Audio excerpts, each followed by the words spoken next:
इस वीडियो में आपको एक ऐसे शख्स के बारे में बताएंगे जिन्हें सोशल मीडिया में लोग वर्ल्ड्स कूलेस्ट डिप्लोमेट भी बोलते हैं। Look, we are India. You know, we are India. We know how to handle the world. And believe me, especially in the last 10 years, we have shown how we can handle the world.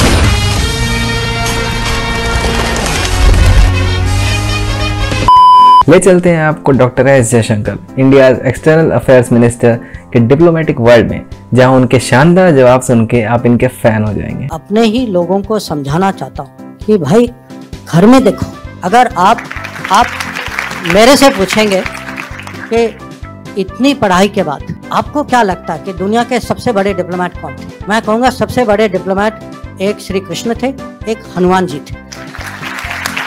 इनके fans का ये भी कहना है कि doctor S Jaishankar ने जो माहौल बनाया है इंटरनेट में, सोशल मीडिया में, उस वजह से आज कई इंडियंस का फॉरेन पॉलिसी में इंटरेस्ट भी बढ़ रहा है।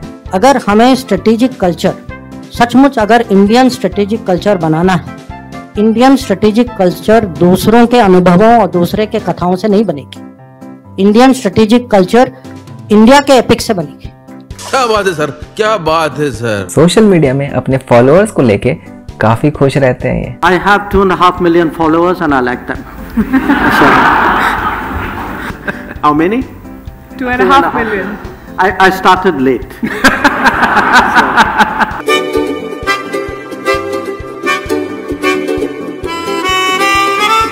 लगभग 4 दशक लंबे इम्प्रेसिव करियर में डॉक्टर एस जयशंकर ने बतौर इंडियन एम्बेसडर कई देशों में काम किया है, जिसमें शामिल है अमेरिका और चाइना जैसे देश, और विश्व में भारत की एक शानदार छवि बनाने में योगदान अपना दिया है। बड़े ही प्यार से सामने वाले को उतार देंगे और माहौल बिल्कुल भी गर्म नहीं होगा।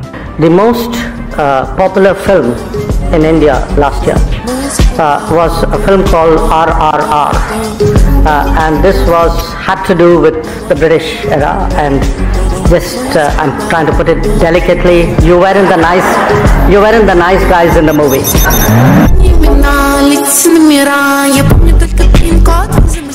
बहुत ही धीरे से अपना मैसेज उन्होंने पहुंचा दिया। अपने इस कूल अंदाज की वजह से सोशल मीडिया में इनके वीडियोस अक्सर शेयर किए जाते हैं। Bilawal is not here today, not here now, but he was in the meeting, and he told the Financial Times before the meeting that the EU should be putting sanctions on refined oil products from India using Russian oil. You're right.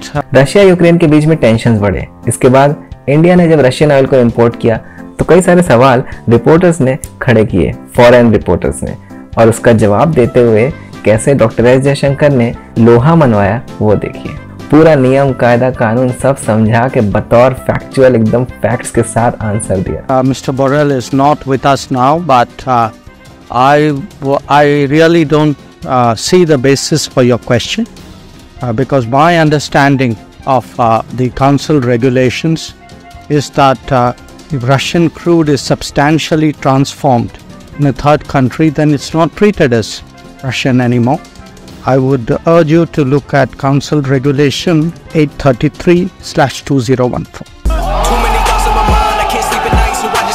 इसी वजह से इनके one liner famous है। इसके बाद reporter के पास पूछने के लिए कुछ रहता ही नहीं है। Actually want to follow up with something you said at an India Today event a while ago. You were asked about India's downgrading in Freedom House and VDem and other democracy scores.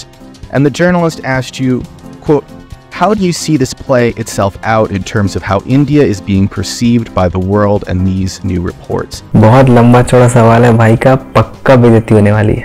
In your response, you said, quote, it is hypocrisy. I thought you were supposed to ask me a question. हो गई शुरुआत। It is hypocrisy.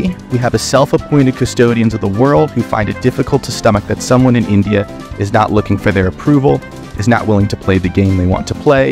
India को जब बाहर की कुछ agencies democracy के लिए कुछ कम पॉइंट्स देती है, या फिर कोई और सर्वे में इंडिया को नीचे दिखाने की कोशिश करती है, और इस बात पे जब कुछ फॉरेन जर्नलिस्ट मजे लेने की कोशिश करते हैं, तब देखिए कैसे एस जयशंकर उल्टा उनके ही मजे ले लेते हैं।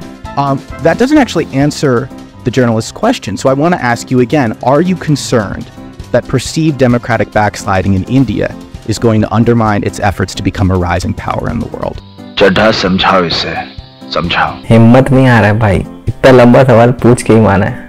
अब देखते हैं। I think it answers the question if you would be objective enough to understand it.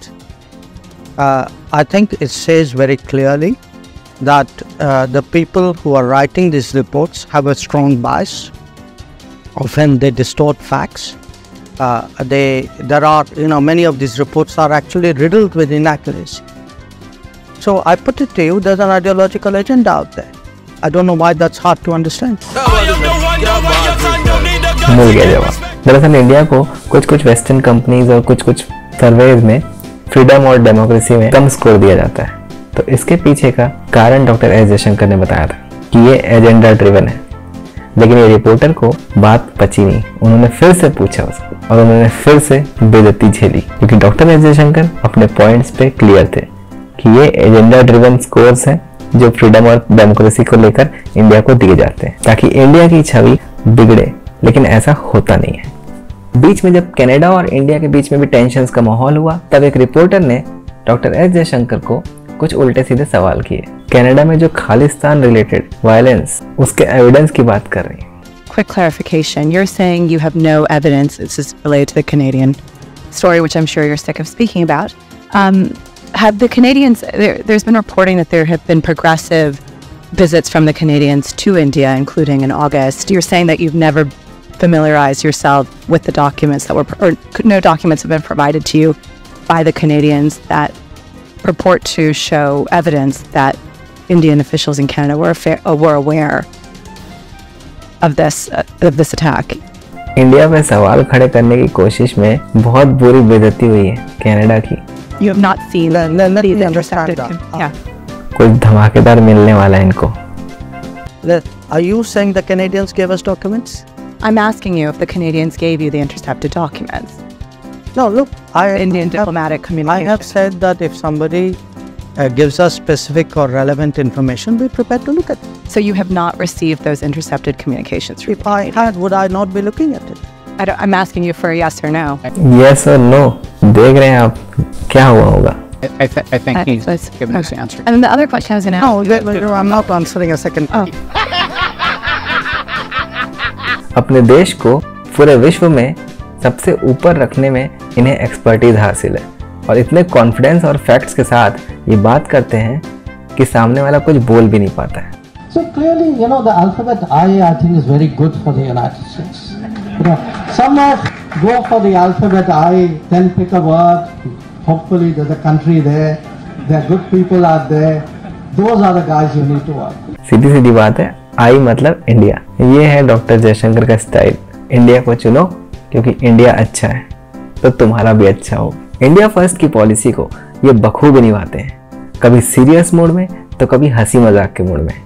ऐसी एक और मजाकिया किस्सा शेयर कर रहे थे एक बार डॉक्टर जयशंकर अपना और अपने बेटे का, जब कोरोना के बाद उन्होंने ट्रैवल किया। I went when they opened up travel to America in 2021. और अपने ही स्टाइल में इन्होंने बता दिया कि इंडिया आज कहाँ पहुँच गया है।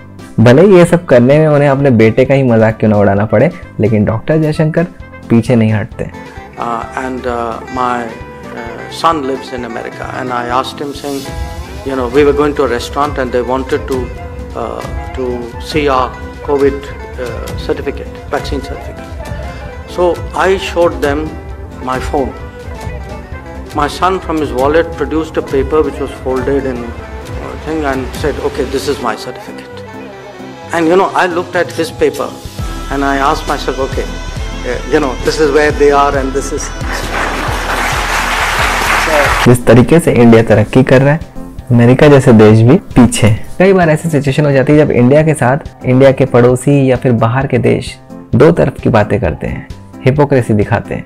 तब इसी मामले को लेकर एक जर्नलिस्ट ने डॉक्टर जयशंकर से पूछा कि क्या करना चाहिए ऐसी सिचुएशन में, क्या सही है क्या गलत है और कितना सही है कितना गलत है, कितना माफ करना चाहिए और कितना नहीं करना चाहिए।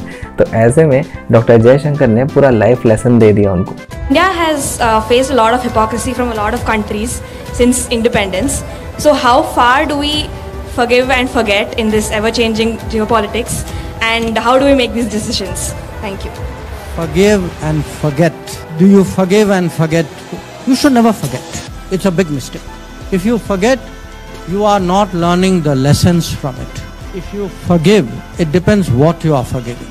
Some things I would never forgive. if somebody attacked my city, if somebody violated my sovereignty, I would never forget it.